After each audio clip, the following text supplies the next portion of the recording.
September 1st, 2015, a crowdfunding campaign is launched on Kickstarter, one that would reach $500,000 within 12 hours and $1 million within 2 weeks. The product was an Android smartphone called the Nextbit Robin, and by February 2016, the phone would start to see units ship out. Hey, how's it going? I'm Josh from 91 Tech, and if this phone looks vaguely familiar to you, it's probably because only a year later, in January 2017, Nextbit was bought out by Razer, with sales immediately halting for the Robin. Then, a mere 10 months later, the first Razer phone was released November 2017. Looking at these two phones side by side, it's pretty clear the Razer phone was essentially a carbon copy of the design Nextbit had already come up with. It was a smart move by Razer, acquiring a promising young Android manufacturer that was founded by former members of Google's own Android team, along with a former head of design at HTC. This would allow Razer to extremely quickly have their own phone designed and shipped even before the end of the year, as they trusted in Nextbit to deliver. It was said in the acquisition the whole team was moving to Razer, and that they would now have access to more resources than they ever would have otherwise. It's also noted that the staff would not combine with Razer's team just yet. They were essentially still the same company, but now having upgraded from funding and building their own phones through Kickstarter to building phones for a large gaming-centric company like Razer. Perhaps there would need to be some change to make the phone more gaming-oriented, but it's clear the Nextbit Robin formed the foundation for the Razer phone from the get-go. And of course, as we know now, the Razer phones would only get 2 models, with the Razer Phone 2 coming 2018, and reports only about 4 months later in 2019 suggesting that the Razer Phone 3 had been cancelled altogether. This would coincide with a lot of layoffs. Even so, I've always had a soft spot for these phones. They really stood out at the time. So today, while I don't have a Razer phone here to look at, instead, we're going to give some much-deserved attention to its older brother, a phone too quickly forgotten in the tech landscape. Today, we're looking at the Nextbit Robin, seeing what makes it tick, how we got here, and of course, how it holds up approaching 8 years later.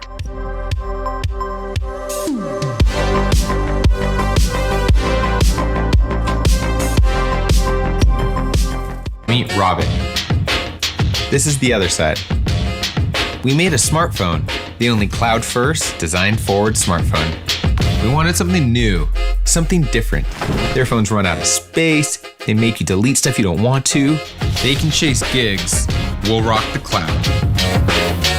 In order to get any attention on Kickstarter, generally your crowdfunding campaign needs what I would consider a major gimmick, something to draw attention that may not even be that new or groundbreaking, but is just unique and different enough to draw in clicks and, more importantly, donations. And for the Nextbit Robin, that gimmick would be cloud storage. While it came with 32 gigabytes of internal storage, it didn't have a micro SD card expansion. Instead, they would offer free cloud storage of 100 gigabytes to the user, with the phone designed specifically to be able to offload content onto the cloud to increase the base internal memory storage. There were some really smart ideas here, and some of this stuff actually became the norm today. For example, the Nextbit Robin would archive apps that hadn't been used for a long period onto the cloud to free up space, and it would also store user photos in the cloud automatically. While all this at least sounds interesting, there's no questioning that it was a gimmick, and not all gimmicks are bad, but this one for the Nextbit Robin I think sounded better in theory than it ever would have played out in practice. While I'm confident storing things on the cloud with Apple or Google, as most people are, these are huge corporations that are frankly too big to fail. Whereas a company I'd never heard of that has to turn to crowdfunding to make their product, there's nothing wrong with that, but it's clearly not a big company. I need to be convinced that my data is going into safe, reliable hands, so I'm probably not going to give it to a small company like that. Even so, clearly some people were interested as it was funded very quickly. Unfortunately, in this case for the user base, it was only 2 years after the Robin launched that Nextbit would shut down the cloud storage feature, just in March 2018. All this to say, it was a decent idea that I never would have invested in personally, because maybe I have trust issues. Still, I think it's impressive and noteworthy that they not only funded this product, but they delivered. The Kickstarter went up in September 2015, and then the phone was already being shipped to donors in February. That's impressive. Even so, ultimately, this is all semantics. What matters is what's in my hand here, the final product, the Nextbit Robin, and its beautiful mint color. If this palette palette isn't for you, there was also a midnight color, which definitely gives me Razer phone vibes. Of course, on the back, we've got the Nextbit word mark, and then the cloud logo on the top left with 4 indicator lights. These apparently were there to tell you whether or not you were currently connected to the cloud instead of something useful like notifications, I guess. At least that's what I would say if it weren't for the fact there's also a light on the bottom, which does light up for notifications or even just when it's charging. My only complaint here is that this should all be customizable in settings, but I can't find a way to mess with anything, unfortunately. I mean, the bootloader though was unlocked from launch, but we'll discuss that a bit later on. This phone loves its quirky design and it leans heavily into it. It is fully polycarbonate plastic with a matte finish and soft edges, making it for the most part comfortable to hold and use even in one hand. It is, however, pretty clearly plastic, and while it doesn't feel the cheapest, it is extremely light. The phone is also quite thin, and as a package, it feels more cheap than premium. I may not be judging it fully fairly, as we do need to take the era of smartphone design into account, but by 2016, plastic was already getting pretty rare aside from budget devices. Now, the Nextbit Robin wasn't really a budget device, but would have cost more in the mid-range zone for the time. Now, fast approaching a decade later, phones regularly can cost well over $1,000, and at this point, I think it's fair to say $400 is basically the lower end or more budget side of smartphones. But for perspective on pricing in early 2016, the iPhone 6s started at $650. It was a different time to be sure, but this was a mid-range phone, and I think it feels a bit cheap for that. Although, to be fair, if you backed early, you could save some money. The earliest backers got $100 off, and then others got $50, but still the price point at the official launch was $400. I get they were saving money with the materials to cram better specs in, but I think it could have been built a bit better and ideally stronger. That was actually the main critique of the Robin from basically day one. In Jerry Rig Everything's video at the time, he extremely easily snapped the phone in half with minimal effort. This is pretty bad and not indicative of the quality you would expect with a mid-tier smartphone. And this was an even bigger deal back in the day, as it was only about a year removed from the peak of Apple's Bendgate controversy with the iPhone 6 and 6 Plus. While the phone's overall build quality does leave some to be desired, the actual design itself is very unique, and I personally really like it. It's one of those designs that's not going to be for everyone, but compared to the typical copy and paste aluminum smartphone from around 2015, 2016, it's nice to take a look at one that stands out so much. It's the design that gives the Nextbit Robin any lasting identity, as it's one of the few things keeping this device remembered at all, but that's not necessarily a bad thing because it is a really cool design. Most phones come and go without any lasting impression, but if you've seen this phone or you've ever owned it, there's a good chance you probably remember it. It definitely stands out. The front is just as quirky as the back, with the inset front-firing speakers, both above and below the display, which is a bit of an odd look with how it's sort of curved in. I don't know why, but it reminds me of like old landline phones, if you know what I mean. It's an on-design choice, but the speakers here are actually quite impressive, and they were lauded as some of the best in the industry when the phone first launched. This makes a lot of sense, as it wasn't much longer before the Razer phone would be praised for the exact same thing. The speakers would end up being some of the best out there. The bezels are thick, but this is a 2016 smartphone, so that's what I would expect. The display is a 5.2-inch LCD panel with a resolution of 1080p and solid pixel density of 424 pixels per inch. The screen produces a sharp, crisp image that looks good, but not great. The colors feel a bit flat, it doesn't get that bright, but it's more than good enough to do the job. That size at 5.2 inches actually feels fairly small now, at least compared to my Pro Max iPhone I'm so used to. At the time, it would have been pretty much normal size, a bit smaller than the 6S Plus, but a bit bigger than the 6S. On the left side of the phone, we've got 2 volume buttons, which are small and circular. I'm pointing these out because they are kind of crappy. They're not satisfying to click, and they should be a bit bigger. They're fine, I guess, they're just not good buttons. It's one of those little things that you just don't think about unless it's not up to par. On the other side, we've got the fingerprint sensor located on the power button. A good spot to put it, and it works fine enough. On the top of the phone is the headphone jack, thankfully. And hey, this did come out before Apple got rid of it anyways. That would happen with the iPhone 7 near the end of 2016. Courage. Of course, the Razer phone didn't have a headphone jack, but we won't talk about that. On the bottom of the phone is USB-C, which is awesome to see. And by the way, that USB-C port is capable of transferring data at USB 3 speeds, something Apple still doesn't have with their 2023 iPhone 15 and below. USB 3 transfer speeds are only on the 15 Pro at the moment. Courage. USB-C was already fairly common for Androids after about 2015, but it's still awesome to have it here, and it helps the phone feel a lot more modern than it actually is. In fact, a lot of the phone feels that way to me. I think it goes to show how long we've had the basic building blocks of what a smartphone is basically figured out. We're gonna poke around the software, but first, the hardware. We mentioned 32 gigs of storage, and we've also got the Snapdragon 808 processor with 3 gigabytes of RAM, along with a 2680 milliamp hour battery. These specs were fairly typical for the time, but notably not top of the line. The Snapdragon 810 chip was used by bigger flagships. You had phones like the OnePlus 2 and the Nexus 6P, but there were also other phones that used the Snapdragon 808, such as the LG G4 and Moto X. And throwback, you remember the BlackBerry Priv? Yeah, that used the 808 as well. It's such a funny phone, I'd love to do another video on it sometime. The Snapdragon 808 was less powerful, but also more stable, and didn't have the tendency to overheat like the 810 did. This all made it perfectly suited to a mid-range phone like the Robin. Speaking on overheating, by the way, this phone does get quite hot when I push it. Like when I was downloading a bunch of apps at once, it really heats up through the plastic. I wouldn't say it was outright uncomfortable to hold at points, but it was starting to get there. Actual performance was a bit of a sore spot at launch, with particular ire regarding the camera. Just a little slow to actually take the photos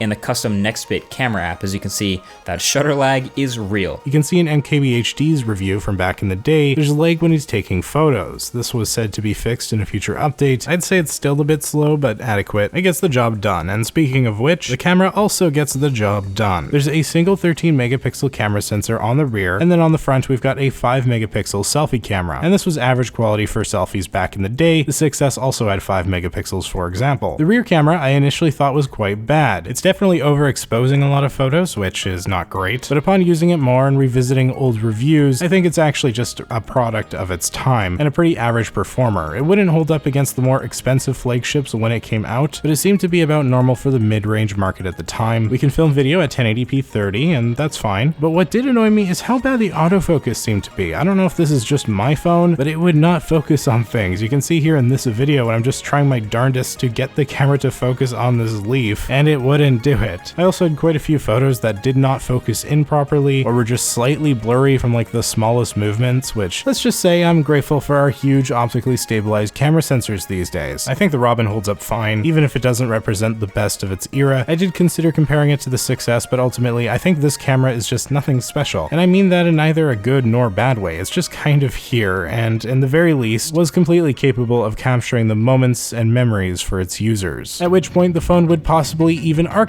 said memories to the cloud and add a reduced resolution to boot. This could be changed in settings, but apparently to save space, Nextbit by default would have photos save at a lower resolution and file size. I'm not a fan of that being on by default. While the original photo would remain on your device, if your phone got too full, it would be gone completely and solely on the cloud, possibly at that reduced resolution if you hadn't changed your setting beforehand. Scattered throughout this phone are the echoes and long forgotten remains, all stemming from the so-called cloud-first smartphone, such as the button on the bottom right of the homepage with 3 dots, giving us options to see our archived apps, set apps to never be archived, and then just a list of all your apps alphabetically, which I suppose somewhat makes up for the lack of app drawer, even if just a little. The Robin will tell you it runs Nextbit OS, which really comes down to a fairly basic Android skin over top of what is now Android 7.1.1 Nougat. Thankfully, this is a mainly clean skin. There's no bloatware or extra apps, no duplicates of every app like you might see on a Samsung. I really don't like how the 3-dot button there is just permanent. It even takes a slot in your homepage of icons, like you can't put an icon in the bottom right corner. I can't help but feel like it's incredibly lazy design. Maybe they didn't know how to implement the app archiving stuff, so they just pinned it where it couldn't be missed. I'm also not a fan of what this skin mainly does, which is bring its own custom icons with that minty bluish green. Most of this is fine, but just from a design perspective, these icons are situated right beside Google's default apps, which don't have any of the same theming. It all feels just kind of disjointed. My overall feeling here is that while Nextbit did a really good job on the hardware design, software ended up neglected. This is in spite of their entire marketing gimmick relying on a component of the software with the cloud, but that's old news anyways, and sure enough, there is no way to access any of the cloud features built into the device. Performance-wise, things have felt pretty good to me, and I haven't actually had much lag. There's some of the typical stuff I experience with these older phones. Installing apps or sometimes web browsing can be a bit slow and whatnot, but for the most part, I've had no issue. There's not too much to cover here as the software is pretty simple and straightforward, with really only a few indications that the phone is any different from any other generic Android of the mid-2010s. Luckily, Nextbit did do something from the get-go regarding software that you love to see. They kept the bootloader unlocked, so you can install custom ROMs to your heart's desire. With this, it appears there's been some semblance of a community surrounding the Robin that's managed to persist through the years, however small that community may have been. in. At this point, no doubt the numbers of users still actually doing anything with a Robin has to be quite low, but I was seeing even fairly recent forum posts which seem to imply that there are still those out there with this phone, and you know what, that's pretty cool. This is why having an unlocked bootloader for custom ROMs is so important. It can help a phone live a full second life, getting way further in Android updates than it ever would have otherwise. All these years later, the Nextbit Robin might be an interesting story, but certainly not a phone you'd want to have to actually use. While the custom ROMs allow for more options, this is still a early 2016 smartphone with 2015 specs. And while I wouldn't say that downloading a custom ROM is a putting makeup on a pig type situation, the matter of the fact is this phone is just too old to be a viable option for the vast majority of people. Yeah, those who hardly do anything except text and call and maybe some of the basics like YouTube and web browsing, this phone actually would still work for that. Most apps will still be downloadable and work just fine, albeit potentially with performance issues depending on how demanding it is. However, the battery has aged and doesn't really hold up, at least for me, and the phone as a whole is just old. The basic building blocks are here, even if it is missing a few things like wireless charging or water resistance, but the age is still very much seen in the three main areas of smartphone advancement. The first and probably most obvious is simply the display, which is surrounded by thick bezels. The second is performance. Phones have gotten much faster and include significantly more RAM. The third is camera quality. This phone is fine for a near budget device from 2016, but it hasn't exactly aged gracefully. If your life depended on it, you could use this phone today, but there's no reason to and no reason to want to. Moreover, the phone really doesn't offer anything unique to make the sacrifices worth it, apart from a design unlike anything on the market today. If for some reason you hit your head and actually wanted to buy a Nextbit Robin like I did, the phone typically goes for dirt cheap on eBay.com. There's not a lot of listings, but I'm talking about $50, a bit more if you want one in better condition. I think as a secondary phone, it could work quite well, since the OS experience is so clean. If you needed it to, it could do the job, but there's really no reason to actually go out and buy one if you don't have one already. If you do, then maybe it could be useful for something. Actually, make sure you comment, by the way, if you have had the Nextbit Robin. I'm quite curious. I also want to point out though that on eBay there are some brand new sealed Nextbit Robins. If you're interested, it'll just cost you either $1,500 American dollars or $3,000 for two of them. Look, I get it, a sealed Nextbit Robin has to be incredibly rare, but this phone is not a collector's piece, and if there's any community behind it left, it is tiny. But I do find it funny that if you Google the Nextbit Robin, you'll be helpfully informed that the average price is typically $1,500 to $3,000. Obviously, I don't really care, it doesn't make any difference in the long run, but I will eat my hat if those listings ever sell. Actually, forget that. I'll eat my Nextbit Robin. There is just no way, but I digress. Was the Nextbit Robin a failure? On one hand, it definitely wasn't for Nextbit themselves, as they moved on to bigger and greater things with Razer, at least for a couple fun years. But the product itself, that one is harder to say. There's no doubt in my mind that it never sold tremendously well. It's far too niche, and there are no numbers I could scavenge to go off of, aside from the few thousand that bought phones through Kickstarter. The cloud service would last only 2 years, which is pretty disappointing. I think ultimately, the phone specs and the experience as a whole was decent, at least aside from the cloud aspect, and that's the thing. I don't think the Nextbit Robin was ever the true product, the cloud service was. Going by Nextbit's timeline, they were founded in 2012. In 2014, they launched an online backup solution, followed by development for the Robin's online storage technology. It was only in 2015 that the design process for the Robin actually fully started. Nextbit started with an online cloud solution that they worked into their own custom smartphone to solve a problem no one really had. On the Android side, at this point, microSD card slots were still very much the standard, and they made so much more sense than relying on an internet connection for more storage or to even view your own photos. I want to just interject this quick quote from Steve Jobs. It's, I think, quite relevant. One of the things I've always found is you've got to start with the customer experience and work